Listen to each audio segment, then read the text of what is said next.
May the force be with you is a phrase used to wish a person well to overcome a challenge.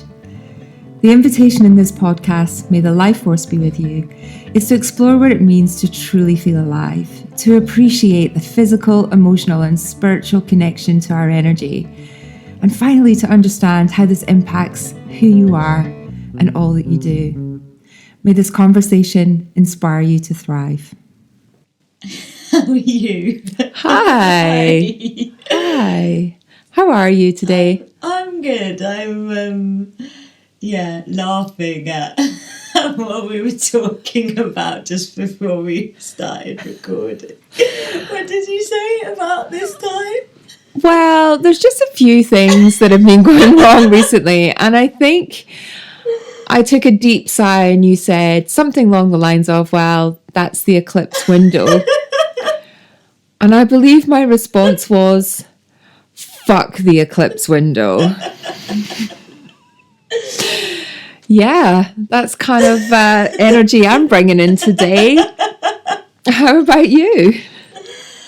I feel at the end, actually for me this eclipse window has been easier than some, I have to say, but I do feel like I'm at the my body's weary from the washing machine.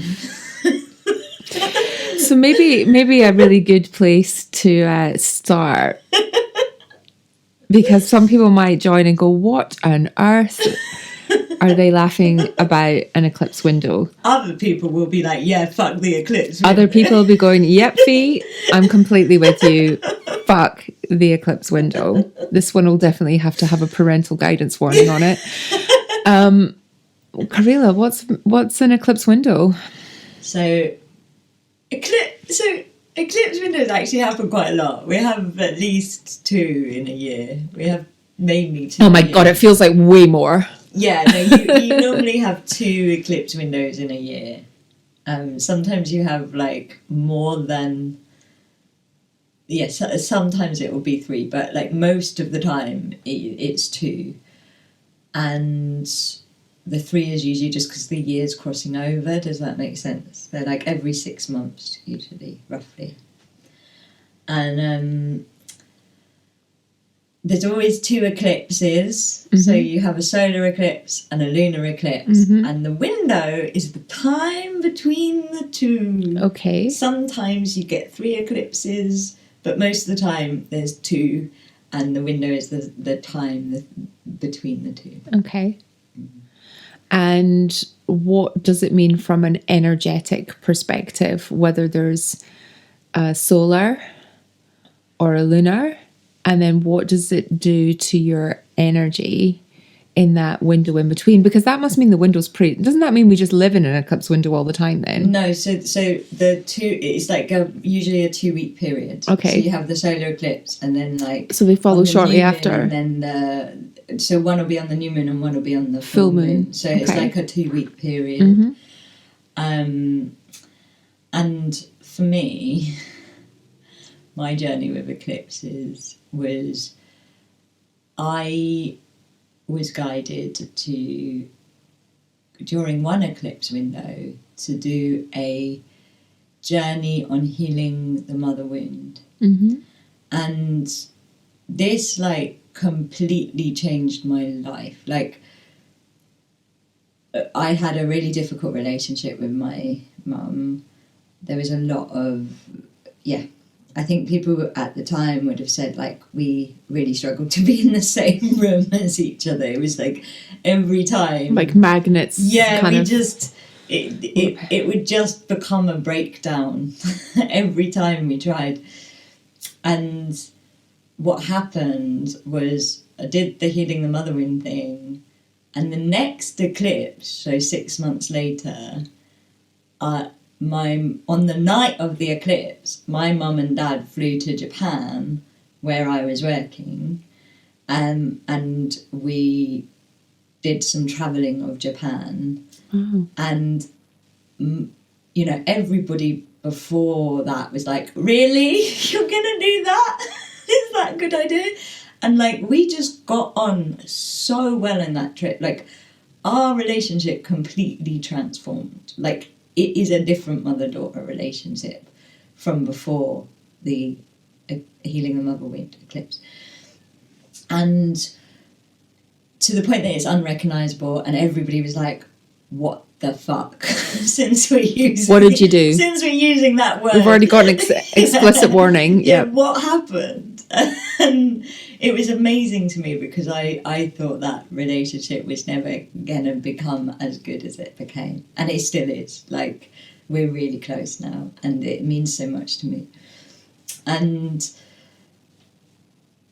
so because of that, and because it happened like literally the night of the next eclipse, I was like, oh my God, the healing I did showed up by the next eclipse. And then I started to track and notice that other times I'd done healing in eclipses, it had shown up by the next eclipse. And I was like, eclipses are like amazing for healing. And particularly what is called shadow work. And shadow work is when you're working with the deep subconscious. So it's like you're working with, the deep subconscious, and the belief systems and the stories that you're carrying subconsciously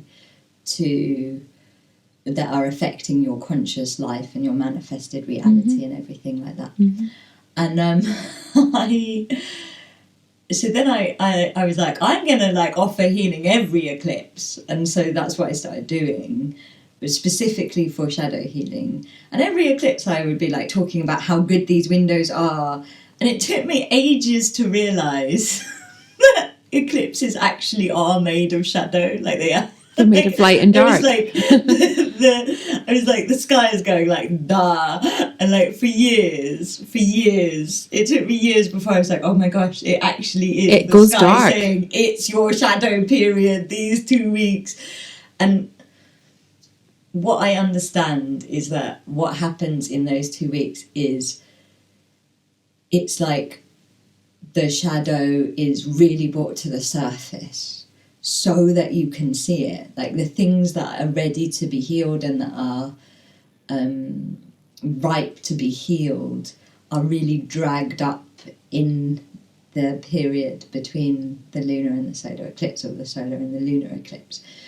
And that's why everybody is like, fuck the eclipse window, because suddenly it's challenging.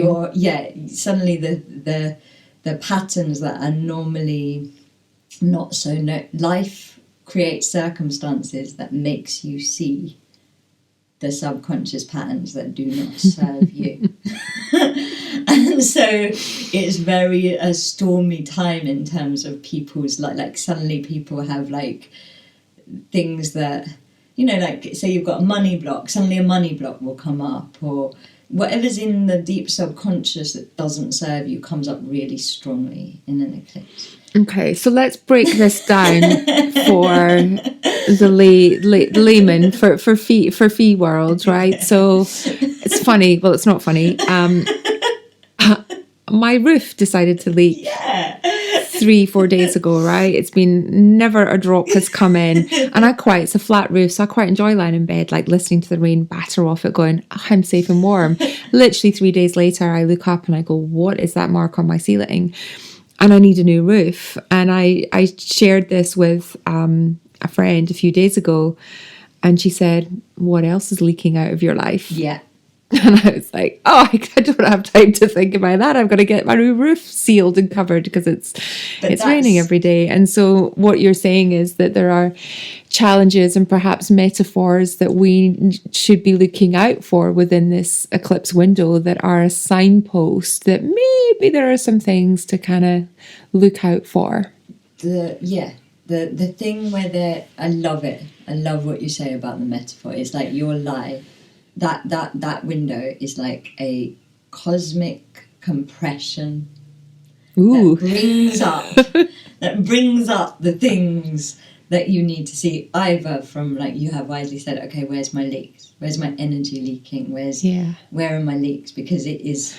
if for me, in my way, if something like that happens in an eclipse window, it's like it's happening for you to look at it metaphorically as well as just a happy accident that happened in the eclipse window, especially if it makes you emotional. Right. Especially if, like, with it comes well, obviously it makes me emotional because I've got to get a new roof and paint my ceiling and things like that. But you're saying that, you know, how would someone tap into that? How would someone kind of, and how do you know? I guess there's calendars out there. You just Google eclipse windows. You just Google the eclipse windows. So it's like what the one. When's the next one? We'll be out early next year. When do you know roughly? No, sometime probably in April.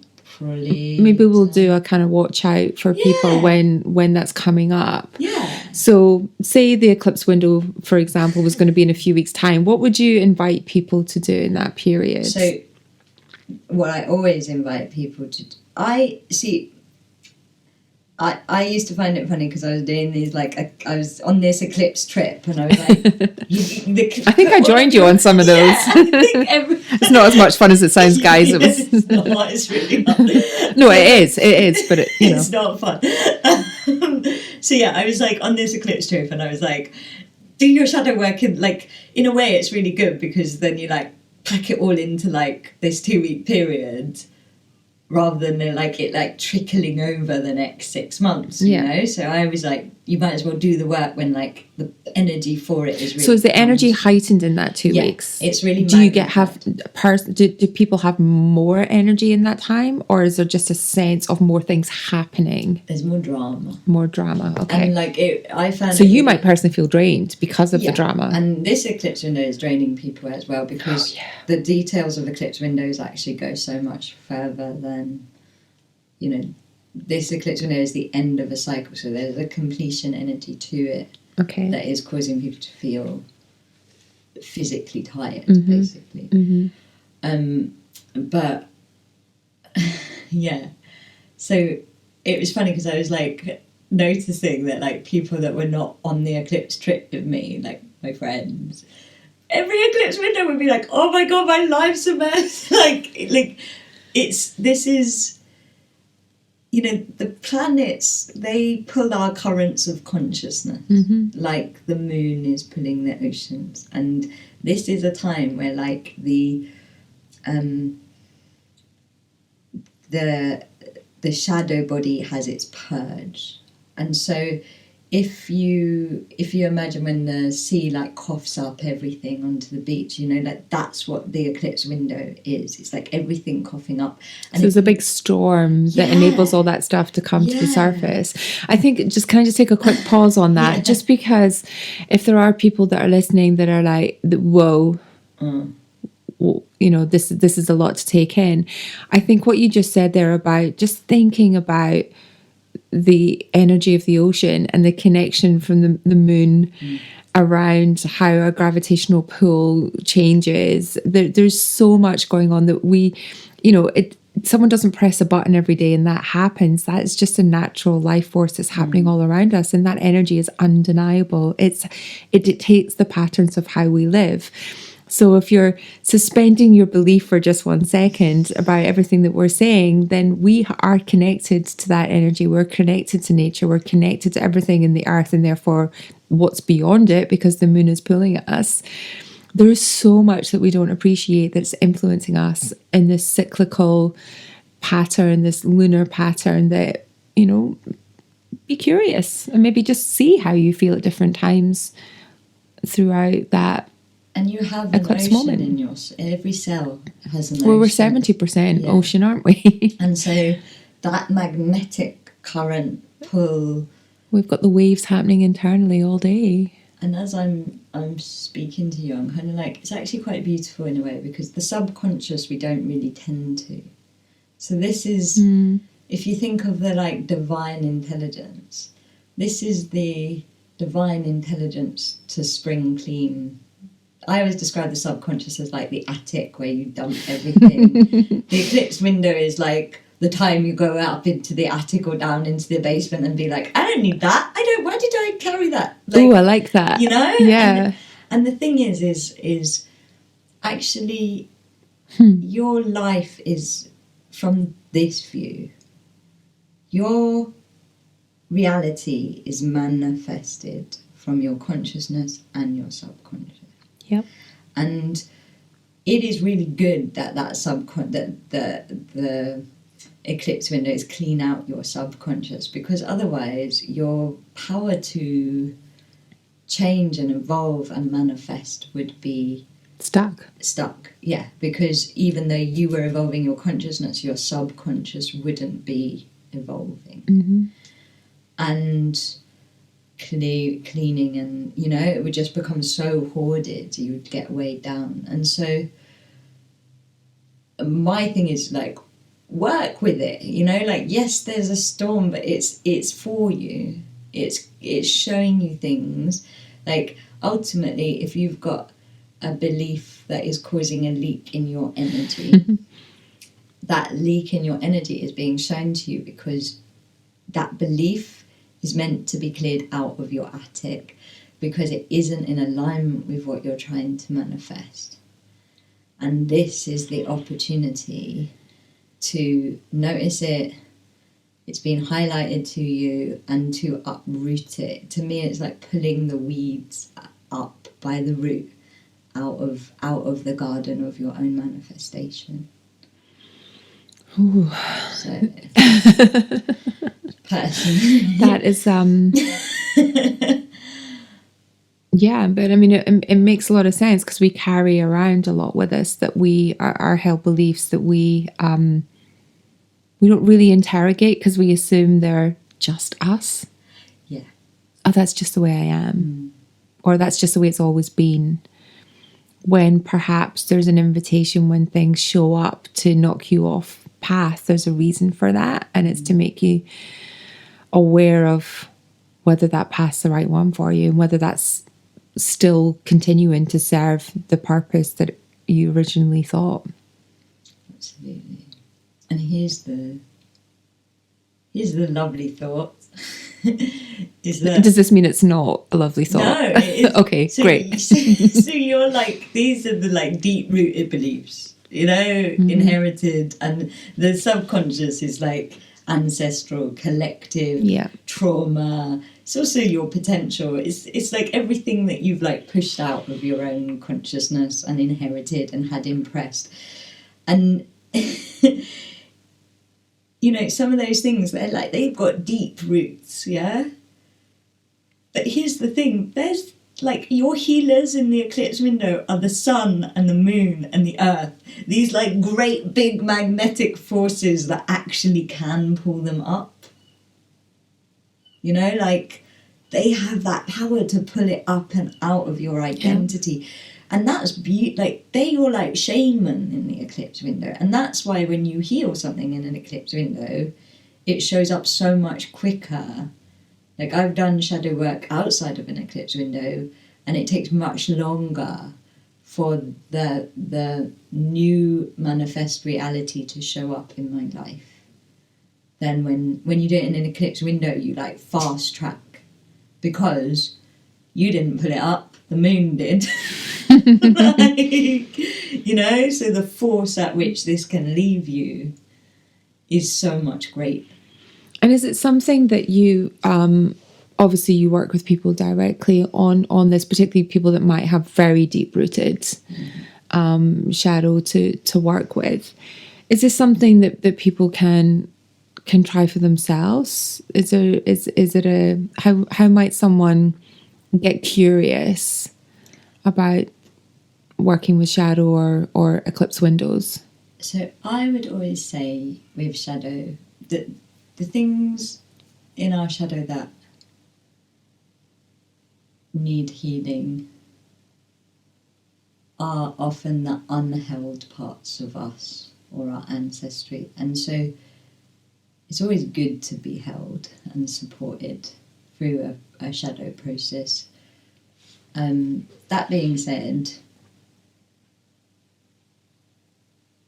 your wisdom of the metaphor is like, as soon as you've made something conscious, it's already not in shadow anymore. Mm-hmm. Like, your consciousness has brought it to the surface. Yeah, it's when people talk about illuminating the shadows, your consciousness is the light that illuminates the shadows. So right now, you are in an eclipse metaphor shadow process, because you've just gone, oh, maybe there's a leak in my energy that I need to look at, and like already that's taking it out of shadow, and once it's not in shadow it can't really. You're already starting a process of change. Already started to change. Yeah. You've already, and so I would say, just rather than being in a drama cycle of whatever, rather than doing what we did, which is like fuck the eclipse window, which you're allowed to do because as an expression, but like it's also worth going, okay, what is this showing me? Mm-hmm. What's the belief underneath this? What is the eclipse window uprooting and creating space within me for? Yeah. And I think from like the work that I do at the moment and coaching, sometimes, well, no, every time we talk to a new business or we introduce new workshop concepts, everything starts with awareness. People are like, fix me. And it's like, well, there are tools, there are techniques, there's things that you can do. We can, help you and support you through that. But the very first step with everything is bringing awareness to it. And how do you know you need to change if you don't know there's a problem? Exactly. And so it's that first glimmer of recognition, of awareness, we do somatic and we do metaphor work as well, because sometimes you can't quite explain what it is, but if you do, I feel like, and you use a metaphor, or you perhaps look at how your body language is responding to a situation, and you're like, hey, my shoulders are touching my ears. Maybe that doesn't feel good. I wonder why that is.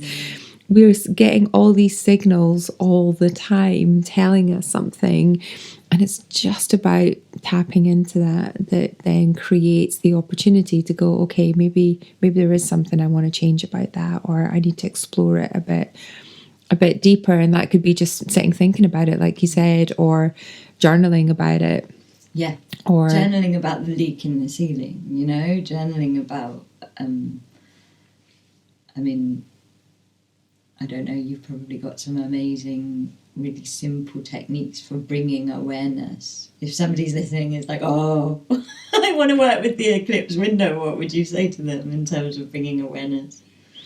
I think that first and foremost thing is just to sit.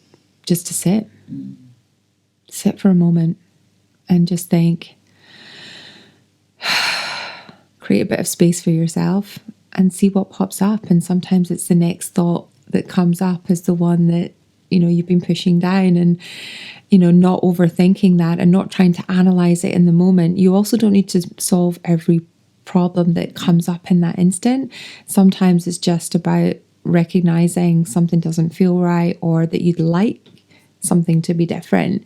You've already created a different story, a different narrative around that situation, because your brain then goes into problem solving mode. It can't help itself.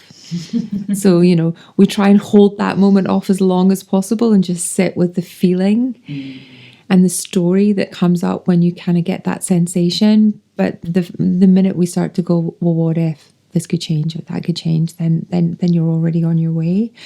The challenge then is not then creating a whole bunch of new stories around why you can't make the change. That's another pattern interrupt. But I do believe it's just giving yourself space. It's taking a few deep breaths and just, seeing what the first thing that pops into your head is. And then where does that take you? I think that's really solid, good advice. And I would say, in terms of identifying what to sit with, in an eclipse window, the map of your life shows you what you need to sit with. Mm-hmm. So the area that is having a cracking, a volcaning, a shaking, the description that I love at the moment is like, it's like sieving, like when you sieve out the thing, it's like your shadow's being sieved. And so that area that's feeling really shaky and unstable in however it's manifesting, sit with that and listen to Fiona and her advice on it. Yeah, I do think that we, and also that, you know, sometimes it's okay not to be okay, is the other kind of message that we're very strongly let people feel as well. It's not possible to feel perfect all the time. And what is perfect? And sometimes we need that contrast. Sometimes we need that shadow to push us into what we want to do and feel more of. If we were just constantly up on cloud nine, how do you get any higher? Like, there's no contrast in life. I don't mean you have to come plummeting down to the ground on a daily basis, but sometimes that little reminder, that butt kick or that leaky roof also makes you appreciative for other things and perspective. And actually, I love that, because I think it's really hard to be okay in an eclipse window. I think, you know, you're unless, like, you're also less likely to make a good decision. Like, again, this is stuff we talk about our workshops. You don't make a good decision from a place of chaos, right? No, you need a kind of like pretty. Although I've just made lots of really big decisions, and I'm like, fuck the eclipse window. But that's also change, but you know? It is. But things are moving forward, right? So and then it just resets. You're just course correcting. You're resetting kind of all the time. But sometimes it's okay just to sit. And as I say, you don't have to solve every problem immediately. And some things can wait, and wait till you feel more able to make a more informed decision. Wait until the storm or the eclipse window passes. That energy shifts, and that energy shifts with yourself as well, because usually the longer you sit with something, usually the circumstances around it will change to the point where it's not the same challenge that you're actually facing that you think. Yeah. And if it's coming up in an eclipse window, it's already released. Like, that's the thing, is like the fact you're witnessing it is it's already being pulled out. It's already coming up. It's got life because it's come to the surface. It's already clearing. And I would say that, like, the question that I always get people to ask in eclipse window is, what is it giving me? Because ultimately, in order to let something go, you have to grieve how it's serving you. And if at some point, like, your subconscious doesn't want to hurt you, it's learnt all sorts of patterns, techniques, skills to protect you, to keep you safe. And usually that's the thing, that if you go, what is it giving me? That's when you actually grieve it. As opposed to go, this thing is happening to me and it's really hard and I don't want it to happen. So I'll just cover it up and like, what is it? What is the leak in my energy giving me? Just to reflect, and you can sit with this, but like, I did a load of work last eclipse on holding energy. I realised that, like, I was good at receiving energy, but holding energy in your subconscious brings up fat cat power, you know, like, actually holding energy is a different level. It's a quantum leap in terms of energy. And we're very conditioned ancestrally in our subconscious to have energy pass through us, as opposed to be comfortable holding energy. Because it's seen as a selfish act? It's seen as an act of greed? Is that the kind of... It's also intense. Like, if you actually hold energy... So, like, in the woman's cycle, ovulation is where you're holding the most energy. And if you think how sensitive, like, having a higher amount of energy than you're used to inside of you, makes you quite hormonal and sensitive in that cycle moment, just like the other side of the cycle moment, you know? Or if you try and hold your breath and notice how intense it becomes to hold your energy. But also, ultimately, energy is power. And we've been very conditioned ancestrally, to stock it up, to to not be seen in our power, to not truly have power, to leak our power, to give our power. Well, particularly as women, I would argue. Well, I don't need to argue, it's just a fact. It is a truth, my friends. And so we learn, like when I was looking at all of that stuff, I was like, I am leaking my energy all over the place because I don't, like your consciousness wants to hold it because you want to quantum leap and manifest. And then your subconscious is like, no, that is a very dangerous thing to do. I will not be safe. I'm going to create energy leaks. So your subconscious is working against your consciousness because it believes what your consciousness is doing is unsafe. And unsafe because if you get too much of it, you burst. Like what's the? I guess it's burnout, right? That you get. I'm using the wrong words, but there's two types of burnout. There's one where, you're low functioning, but there's also really high functioning as well, where you are just going at a pace that ultimately isn't sustainable, but you get a high from it. You get a high from being like fast paced and high energy and high power, and you want more of that. And then that's what keeps you going. And that's what kind of feeds you. I agree with you, but I also think that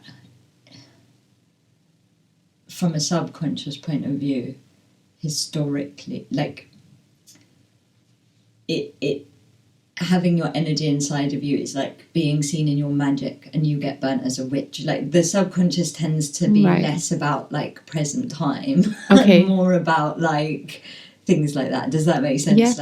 If you have magic, or not just magic, money, rich people are isolated, poor people aren't there together. Like the subconscious is very based on like what has ancestrally and culturally been taught. And so I think burnout is quite a modern thing.